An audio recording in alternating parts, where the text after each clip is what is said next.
Bienvenidos. Comenzamos.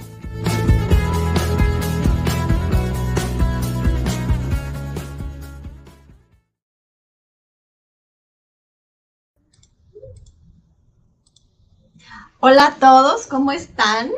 Muy buenas tardes, bienvenidos, mucho gusto. Soy la doctora Verónica Flores Rueda, jefa del Departamento de Programas Académicos y Educación Continua del Instituto, y en nombre del doctor Jorge Arturo Cardona Pérez, director general, y de la doctora Viridiana Gorbea Chávez, directora de Educación en Ciencias para la Salud, les doy la más cordial bienvenida. Me da mucho gusto ver que ya están ingresando a sala. Como ustedes pueden ver, tenemos un chat. Este chat está abierto al público para que ustedes por ahí nos digan de dónde nos visitan, de qué hospital, de qué estado de la República. Nos encanta saber de ustedes. También es a través de este chat que se harán las preguntas a nuestra ponente del día de hoy, así que por favor váyanlas haciendo conforme les vayan surgiendo dudas, vayan haciendo preguntas para que al final se las podamos realizar. Recuerden que no es necesario que pongan su correo ni su nombre completo en el chat. La plataforma ya los registra inmediatamente y cada vez que ustedes pongan un comentario se muestra su nombre. Muchísimas gracias y bueno, para ya ir empezando, vamos a empezar. El día de hoy tenemos un webinar muy importante. Es un webinar muy importante porque se hace en el marco del Día Mundial de la Lucha contra el Cáncer de Mama.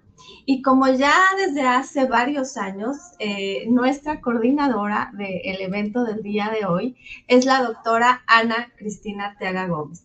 La doctora Ana Cristina Arteaga Gómez es coordinadora de la Clínica de Patología Mamaria INPER y el día de hoy nos va a hablar y nos va a coordinar el evento. Adelante, doctora. Buenas tardes. Gracias, Vero. Sean todos y todas bienvenidos. En el marco del Día Mundial de la Lucha contra el Cáncer de Mama, el Instituto Nacional de Perinatología presenta el webinar Embarazo después de cáncer de mama. Hablar de cáncer de mama es hablar de un problema de salud global. En el 2020, en el mundo se presentaron 2.3 millones de casos de cáncer de mama, con 685,000 muertes según la OMS. Según la OMS, el 40% de estas muertes pudiesen haber sido prevenibles.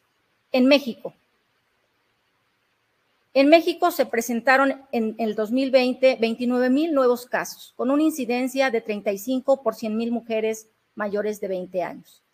7,257 muertes, que representó el 16% del total de muertes de las mujeres mexicanas. En el 2019, la Agencia Internacional sobre la Investigación del Cáncer reportó que el 10% del cáncer de mama se presenta en mujeres menores de 40 años.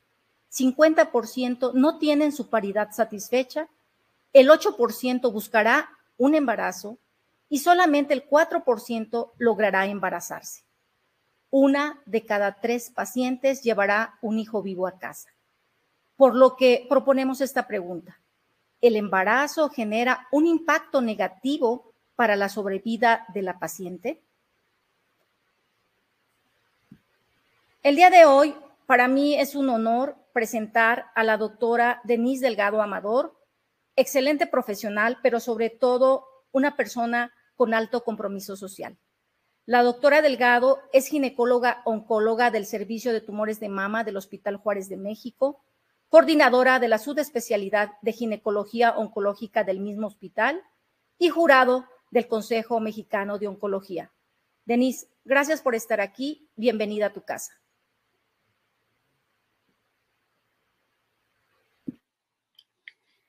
Muchas gracias. Cris, gracias a los organizadores, gracias Cristina Arteaga por esta invitación. Es un honor para mí participar en este tema aquí en el Instituto Nacional de Perinatología, pues donde pues tengo muchos amigos y es un hospital muy querido. Vamos a empezar a hablar acerca del embarazo posterior al cáncer de mama.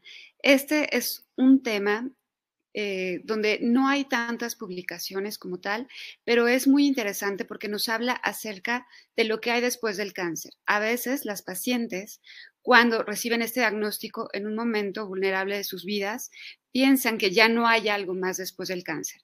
Y actualmente tenemos mejores terapias, mejores tratamientos que nos permiten darle sobrevida a las pacientes y ellas tienen nuevas necesidades. Algunas se querrán embarazar, continuarán su vida. Entonces, este es un tema muy importante por esto. Un poquito más de epidemiología. El cáncer de mama pues ha sustituido como primer lugar al cáncer de pulmón. Actualmente es el cáncer más frecuente a nivel mundial, con 2.3 millones de casos y representa el 11.7% de los cánceres. Es la quinta causa de muerte.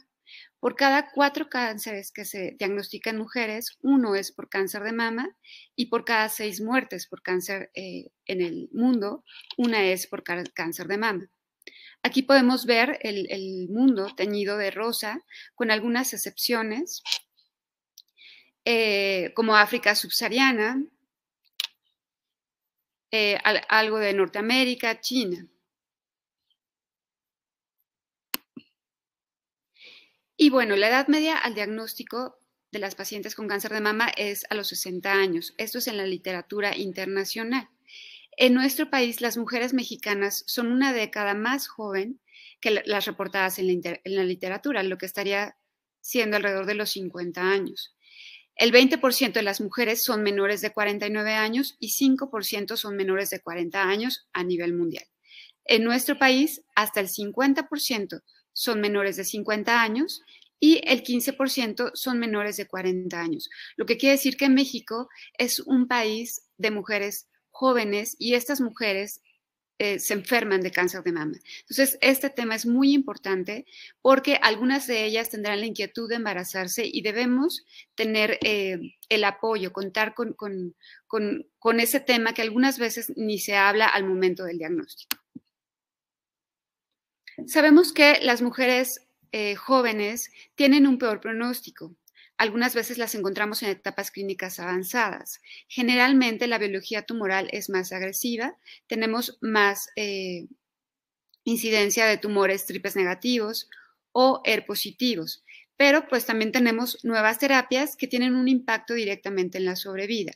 Vamos a tener mayor porcentaje de tumores triple negativos y mayor porcentaje de tumores ER positivos. Algunos luminales generalmente son luminales B, que también se presentan en las mujeres jóvenes. Sin embargo, su comportamiento puede ser indolente. Algunas veces son más agresivos que en una mujer mayor.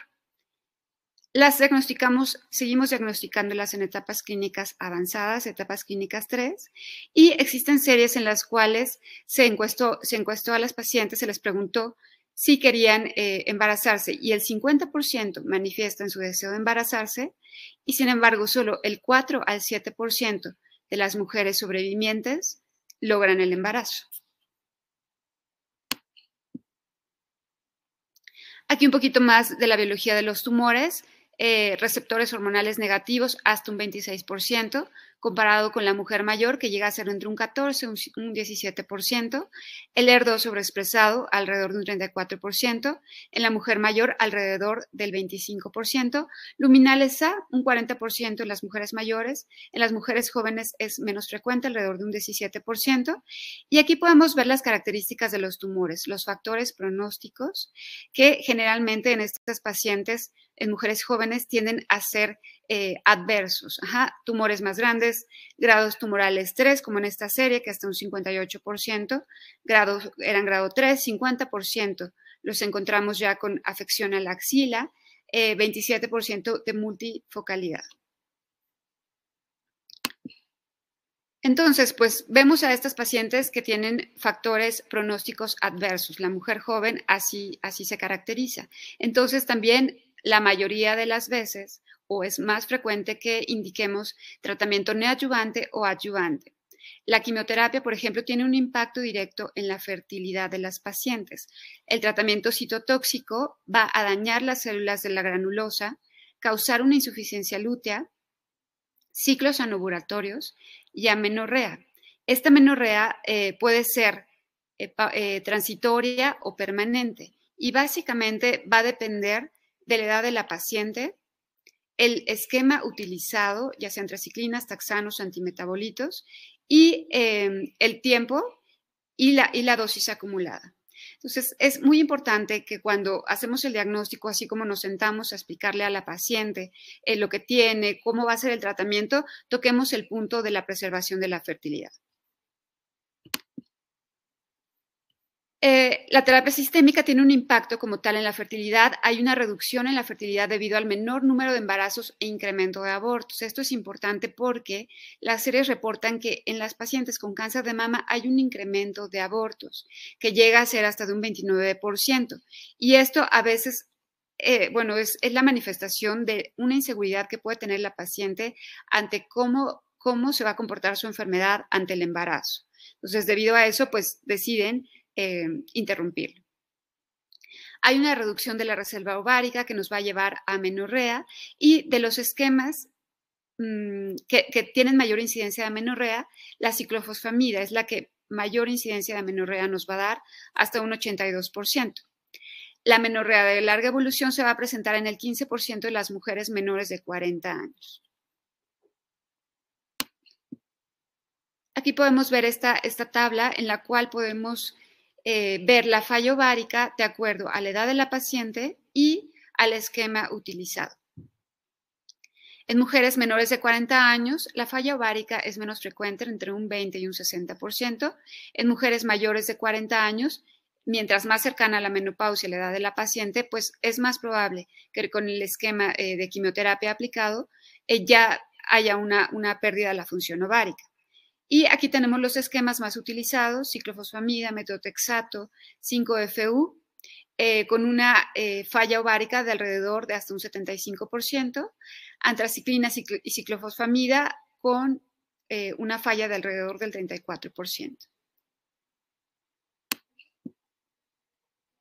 La terapia endocrina. Sabemos que nuestras pacientes que tienen receptores hormonales positivos deben de recibir terapia endocrina. De esta es la más utilizada, moduladores selectivos de los receptores de estrógenos. De esto el más utilizado es el tamoxifeno. Las pacientes que tienen tumores con receptores hormonales positivos van a recibir una terapia endocrina. Una vez terminado su tratamiento, lo van a recibir por 5 años. Si es una paciente de alto riesgo, se podría extender hasta 10 años. Y también en pacientes de alto riesgo tenemos, de acuerdo a los estudios SOFT-ITEX, podemos utilizar un doble bloqueo hormonal con un análogo de la GnRH y un inhibidor de la aromatasa. Pero en general, las pacientes van a estar recibiendo este tratamiento por lo menos durante 5 años. Esto es importante si una paciente está alrededor del diagnóstico de unos 35 años y debe de recibir este tratamiento. Bueno, pues cuando ella termine y quiera buscar un embarazo va a tener alrededor de los 40 años. Entonces, vamos a ver que esta terapia, la terapia endocrina, el tamoxifeno va a estar contraindicado durante el embarazo, y también la paciente que busca un embarazo lo tendría que suspender. Lo ideal es que por lo menos pasen 6 meses una vez de terminar o de haber tomado el tamoxifeno, que pasen 6 meses o por lo menos 2 meses, ese tiempo en el cual disminuye la gonadotoxicidad por el fármaco. En la paciente que a lo mejor inadvertidamente lo está tomando y queda embarazada, pues hay un efecto teratogénico, un riesgo de malformaciones fetales, malformaciones del macizo craneofacial, como el síndrome de Goldenhar, algunas malformaciones genitales. Sí es cierto que algunas veces la paciente dejó de menstruar durante la quimioterapia, piensa que se fue la menstruación y empieza a tomar tamoxifeno y después se da cuenta que está embarazada. Las pacientes que toman tamoxifeno, hasta un 40%, llegan a caer en amenorrea por una hiperestimulación estrogénica. Entonces, es muy importante tocar el punto con estas pacientes si quieren embarazarse o no. Si no quieren embarazarse, darles un método anticonceptivo. Y si quieren embarazarse, bueno, suspender el medicamento y a partir de ahí contar 6 meses para empezar a buscar el embarazo. Entonces, estas son algunas recomendaciones que hace la ASCO acerca de la preservación de la fertilidad. Parecería obvio, pero es muy importante puntualizarlos porque desafortunadamente en nuestro país, en los hospitales oncológicos, nos centramos en el diagnóstico, en el tratamiento, explicamos el pronóstico, pero sí dejamos en un segundo término la fertilidad. Si nuestra paciente está bien y tiene una buena sobrevida y ella busca el embarazo, bueno, entonces ahí es cuando se va a dar cuenta de que no hicimos las acciones necesarias previamente. Entonces, debemos informarle a las pacientes acerca del tratamiento que le vamos a dar y lo que puede causar en su fertilidad. Y también tocar el punto de que se puede preservar la fertilidad. Debemos apoyarnos con algún experto, biólogo de la reproducción, actuar en conjunto.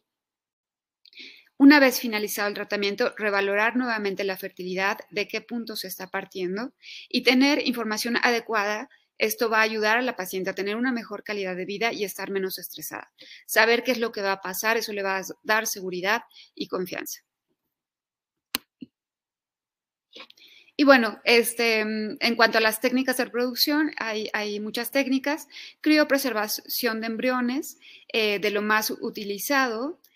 Criopreservación de ovocitos cuando la paciente no tiene alguna pareja, por ejemplo, supresión ovárica, el cual su evidencia o su efectividad está siendo reconocida, la estimulación ovárica controlada, estimulación con inhibidores de aromatasa, moduladores selectivos de los receptores de estrógenos y criopreservación de tejido ovárico y retrasplante todavía en un terreno experimental. Bueno, esta es como una idea, pero debemos apoyarnos con un biólogo de la reproducción, que él sería el experto en esto, estudiar a la paciente en conjunto y ver cuál es el mejor método para ofrecerle. Entonces, aquí viene la pregunta que muchas mujeres jóvenes se realizan. ¿Es seguro el embarazo posterior al cáncer de mama? Cada vez hacemos el diagnóstico en las mujeres más jóvenes. Entonces, debemos cuestionarnos la seguridad oncológica del embarazo. Y surgen otras interrogantes. ¿Este influjo hormonal, este incremento de estrógenos va a afectar en la recurrencia? También el efecto de la quimioterapia en la fertilidad, los riesgos potenciales en el feto por el uso de la quimioterapia, terapia blanco o terapia endocrina, el seguimiento oncológico en el embarazo, cómo se debe realizar, cómo realizar el control prenatal, la lactancia, el riesgo de recurrencia, progresión de la enfermedad e influencia del embarazo en la sobrevida y cuándo realizarlo, el intervalo entre el haber finalizado el tratamiento y buscar el embarazo. Durante mucho tiempo anteriormente, el embarazo había estado contraindicado en las pacientes con el antecedente de cáncer de mama debido a que se pensaba que este influjo hormonal, este alto influjo hormonal de estrógenos, progestágenos, lactógeno placentario y prolactina podían provocar proliferación celular a nivel de la mama y esto incrementar la probabilidad de recurrencia. Actualmente sabemos que esto no es así y también sabemos que la glándula mamaria tiene un desarrollo preembrionario, pero una vez en la recién nacida y durante la vida de la mujer, la mama continúa desarrollándose. Tiene formación lobular, proliferación y diferenciación, de manera que en el embarazo se termina de diferenciar la glándula mamaria y esto le da una protección ante ciertos carcinógenos. Estas son unas revisiones sistemáticas a lo largo de la historia, desde alrededor de 1955 podemos ver, y revisiones sistemáticas en las cuales se vio la seguridad oncológica del embarazo. La mayoría de ellas, las pacientes que se embarazaron tuvieron una mejor sobrevida, algunas sin una alteración en la sobrevida, pero en general la sobrevida global en mujeres sobrevivientes de cáncer de mama ha mostrado ser igual o incluso mejor que las mujeres que no se embarazaron. ¿Por qué se debe esto? Existen algunas teorías que han sido postuladas por en forma in vitro, y existen estas teorías, realmente son teorías que no se han comprobado, pero una de ellas es la aloinmunización. Las células fetales pueden expresar algunos antígenos, pasan a través de la circulación materna, se genera una respuesta inflamatoria ante estos antígenos y también estos anticuerpos pueden disminuir la probabilidad de metástasis al destruir algunos tipos celulares. La terapia endocrina, el alto influjo hormonal de estrógenos, progestágenos, va a ayudar a incrementar la apoptosis de algunas células al ir disminuyendo. Las células más indiferenciadas pues serán las más diferenciadas y puede ser un poco más sensible, por ejemplo, a una terapia endocrina. También va a haber reparación del DNA y diferenciación celular. Y existe algo que se menciona en todas las revisiones, que es el efecto de la mamá saludable. Esto quiere decir que la paciente que recibió un diagnóstico y un tratamiento para cáncer de mama, pero que tenía factores pronósticos favorables, una etapa clínica temprana y lleva un periodo libre de enfermedad, es la paciente que busca o que tiene en su cabeza la posibilidad de embarazarse. A diferencia de la paciente que tiene factores pronósticos adversos o que está lidiando con alguna recurrencia, en esa paciente está lidiando con los tratamientos en ese momento, no es en ese momento su prioridad buscar el embarazo. Este es un artículo en el cual se evalúa el embarazo después del tratamiento de cáncer de mama. Es un estudio danés y es un estudio en el cual se evaluaron alrededor de 10.235 mujeres con cáncer de mama menores de 45 años. De estas, el 6% se embarazó, que fueron 371. Y las pacientes que se embarazaron se vio que tenían menos riesgo de muerte, con riesgos relativos de 0.73. Se considera que el embarazo no tiene un efecto negativo en la sobrevida y el porcentaje de fertilidad se redujo a 1/3 del nivel esperado en el grupo de cáncer de mama. Otra vez este grupo de pacientes con cáncer de mama reducen su fertilidad tanto por las pacientes que llegan a un embarazo a término o porque se incrementa el número de abortos. Aquí podemos ver las tablas de este lado. Los factores pronósticos, edad de la paciente, el tamaño del tumor, ganglios, grado histológico y de este lado la resolución obstétrica, si fue un embarazo a término, un aborto y realmente lo que se puede observar es que las pacientes que logran embarazarse sí son pacientes con tumores más pequeños, generalmente tumores con receptores hormonales y ganglios negativos. Y aquí la paciente que llega a un embarazo a término disminuye su riesgo de muerte por cáncer. En la paciente que tiene un aborto inducido no se modifica tanto el riesgo y la paciente que tiene un aborto espontáneo también disminuye su riesgo de muerte por cáncer.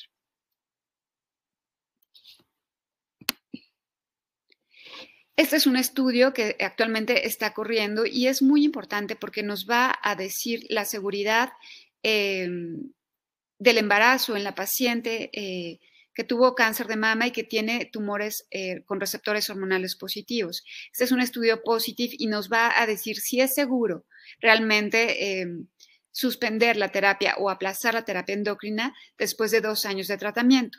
Entonces, se están estudiando mujeres con cáncer de mama diagnosticadas antes de completar su familia y que no pueden esperar 5 o 10 años de la terapia endocrina.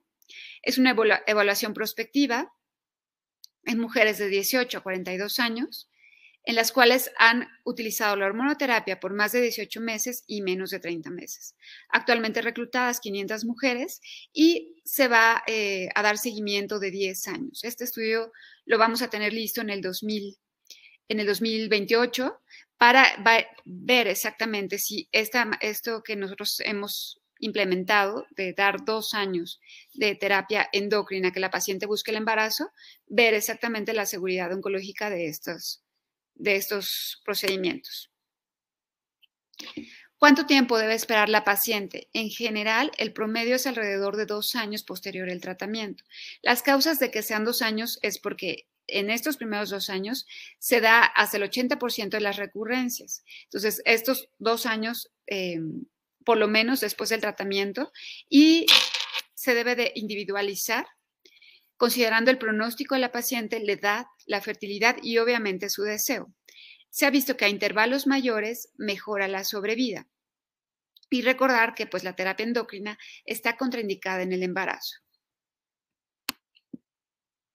Entonces, aquí podemos ver aquellas pacientes en las cuales se embarazaron antes de los 6 meses, sí incrementa o podría haber un efecto en su recurrencia y por esta razón se reconoce que deben ser por lo menos 2 años. También 2 años en lo que disminuye la gonadotoxicidad de los fármacos que se hayan utilizado para también disminuir la probabilidad de algún efecto adverso en el feto. Los resultados obstétricos adversos. En general, este punto también es controversial. Hay artículos en los cuales se reportan resultados obstétricos adversos, hay algunos en los que no. Faltan estudios como bien realizados para tener una mayor evidencia, una evidencia más fuerte. Entonces, aquí podemos ver que las pacientes, lo que sí es un hecho es que realizan más abortos inducidos, hasta un 29%, lo cual nos traduce esa inseguridad de lo que puede causar el embarazo en el pronóstico del cáncer, abortos espontáneos, pero algo que también se repite son partos pretérminos. Parto pretérminos incrementa el riesgo relativo alrededor de un 3.2, en embarazo menores a 32 semanas, de 32 a 36, 1.5, incrementa también un poco la tasa de cesárea. Y bueno, el parto pretérmino se puede pensar que se incrementa y el bajo peso al nacer debido a que hay una mayor respuesta inflamatoria, también esto va a estar debido a la quimioterapia, una disfunción inmunitaria todavía residual y depresión de los linfocitos. La cesárea y el bajo peso al nacer puede estar dado en forma indirecta por la vigilancia estrecha. Son pacientes que van que llevan un embarazo de alto riesgo, entonces llevan una vigilancia muy estrecha y eso nos puede hacer tomar decisiones de realizar cesáreas. Y también malformaciones, el riesgo de los efectos teratogénicos, este riesgo puede estar aumentado una vez que el tiempo del término del tratamiento del embarazo sea menor de 2 años. Este es un estudio acerca de los resultados en las mujeres con cáncer de mama, resultados obstétricos en las mujeres con cáncer de mama. Es un estudio suizo y el objetivo es evaluar el riesgo de los resultados obstétricos adversos en mujeres previamente tratadas por cáncer de mama invasor y compararlas con la población general. 331 nacimientos posterior al cáncer de mama. De estas, el 31% de los niños de mujeres con cáncer de mama nacieron por parto instrumentado o por cesárea, comparado con un 17% de la población general. 11% de los niños tuvieron un nacimiento pretérmino, menos de 37 semanas, comparado con el 5% de la población general. Y malformaciones mayores o menores se registraron alrededor del 7.5%, comparado con un 4.3% de la población general. ¿Cómo debemos llevar el control prenatal?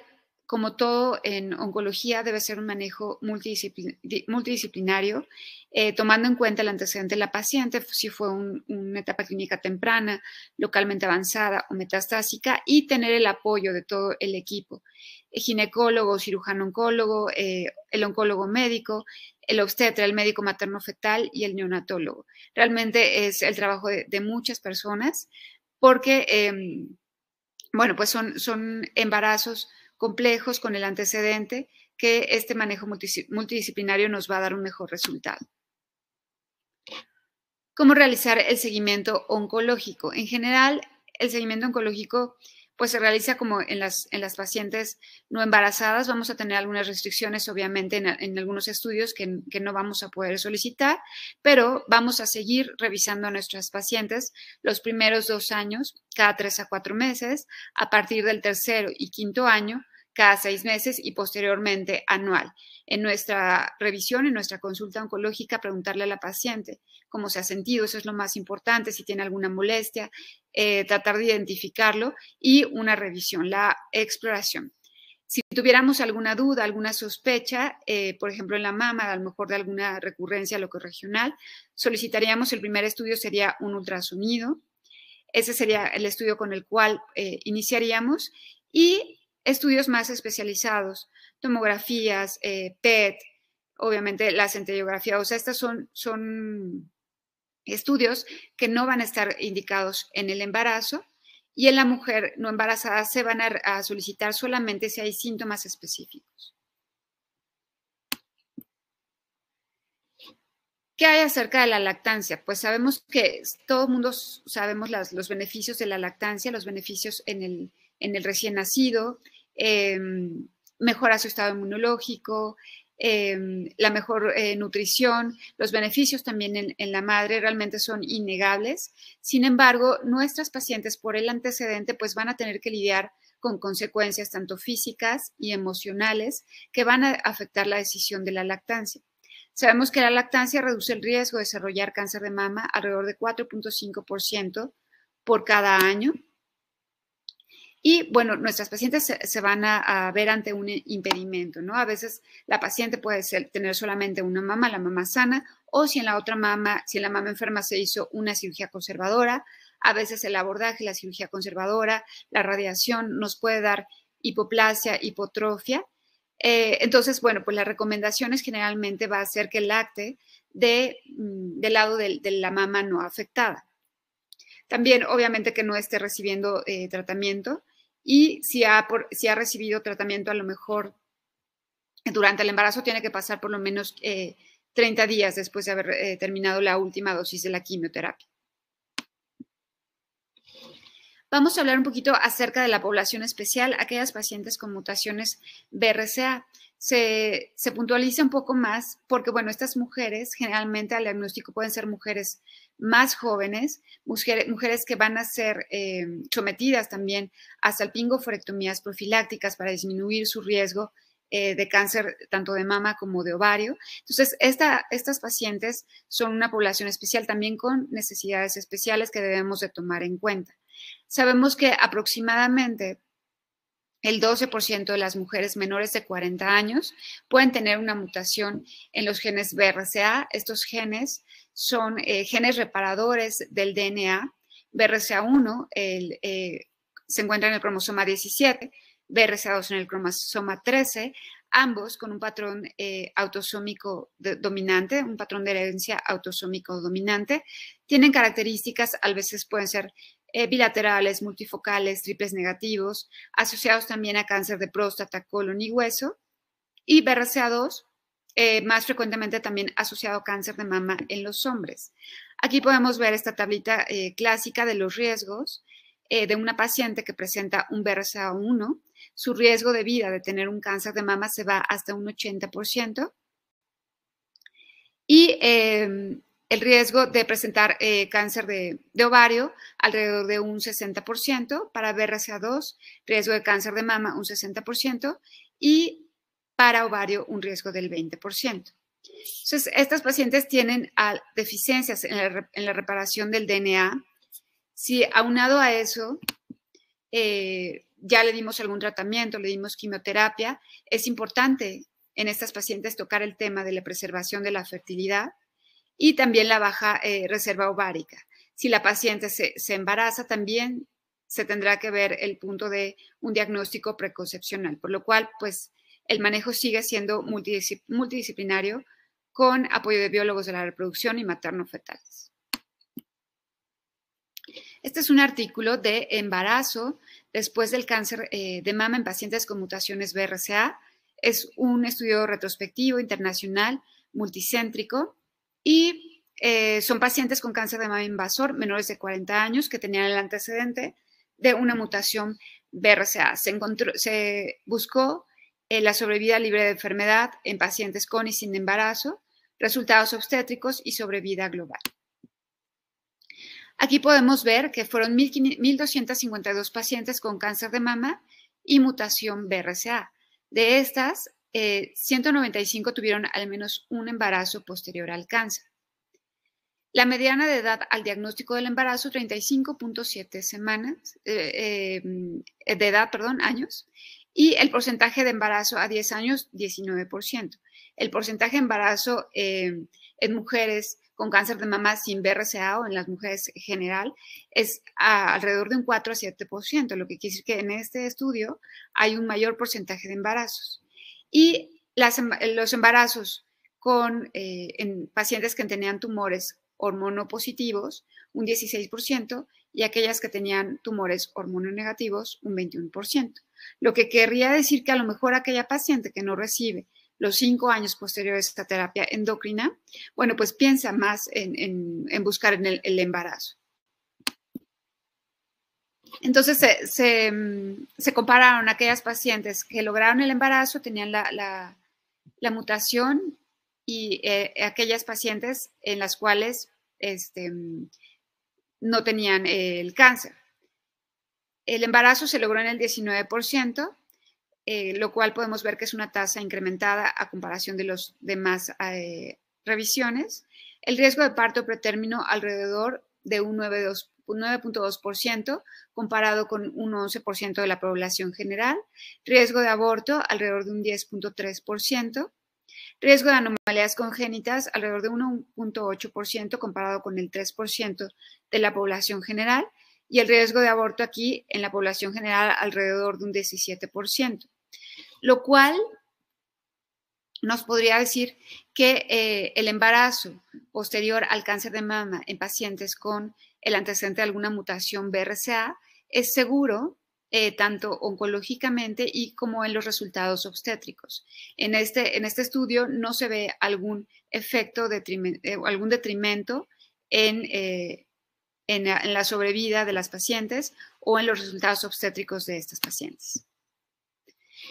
También menciona un poco acerca de los factores reproductivos y cómo interfieren si la mutación es BRCA1 y BRCA2, si esto va a tener que ver estar directamente relacionado con el metabolismo de los estrógenos que se da en las mutaciones BRCA1 y BRCA2, de manera que en BRCA1 el parto después de los 20 años nos va a reducir el riesgo de cáncer de mama, a diferencia de los BRCA2, en los cuales se puede incrementar el riesgo. La calidad de vida de nuestras pacientes pues, va a ser muy importante. También los artículos evalúan la calidad de vida, evalúan los resultados posterior al tratamiento. Y bueno, esto nos va a dar mujeres con resultados oncológicos realmente sin diferencias. Sin embargo, la que logra embarazarse va a tener una mejoría en la calidad de vida y un menor estrés. Como conclusiones, pues es muy importante decir que esto, bueno, se tiene que hablar al momento del diagnóstico, de estarle explicando a la paciente su diagnóstico, tocar ese tema. Si bien pienso que las pacientes a veces incluso no lo mencionan porque están abrumadas, están en un momento vulnerable de sus vidas, entonces en ese momento pues no pasa esto por su cabeza, pasa como sobrevivir, pero nosotros debemos de mencionarlo, porque una vez que la paciente pasa su tratamiento, tiene sobrevida, es cuando entonces dice, ay, bueno, quiero tener un bebé, y en ese momento pues ya hay un daño, por ejemplo, en su función ovárica, puede ser que ya sea irreversible. Entonces, es muy importante platicarlo durante la primera consulta, comentar que el embarazo posterior al cáncer es seguro y es factible. Necesitamos estudios prospectivos multicéntricos, necesitamos evidencia más fuerte, pero hasta ahorita lo que tenemos, no hay un efecto detrimental del embarazo en la sobrevida de las pacientes. Tener siempre nuestro manejo multidisciplinario, apoyarnos con los biólogos de la reproducción, apoyarnos con los maternos fetales en dado caso de que ya se haya logrado un embarazo, y los ginecólogos. Estas pacientes deben ser manejadas en unidades mamarias. Esta es la realidad, es que estas pacientes deben de ser manejadas en unidades mamarias en donde se especialicen en la mujer joven. Las pacientes jóvenes tienen diferentes necesidades. Una de estas, bueno, puede ser el embarazo, la función reproductiva, la función ovárica.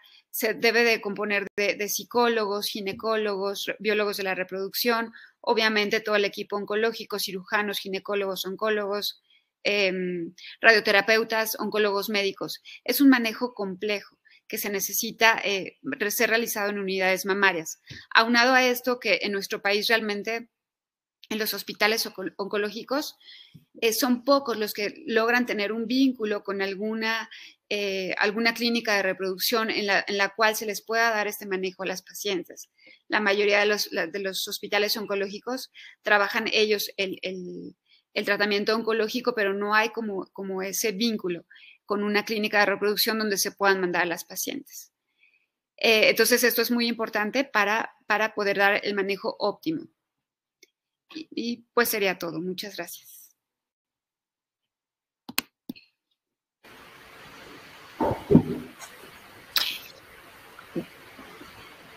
Gracias, Denise, por tu excelente ponencia.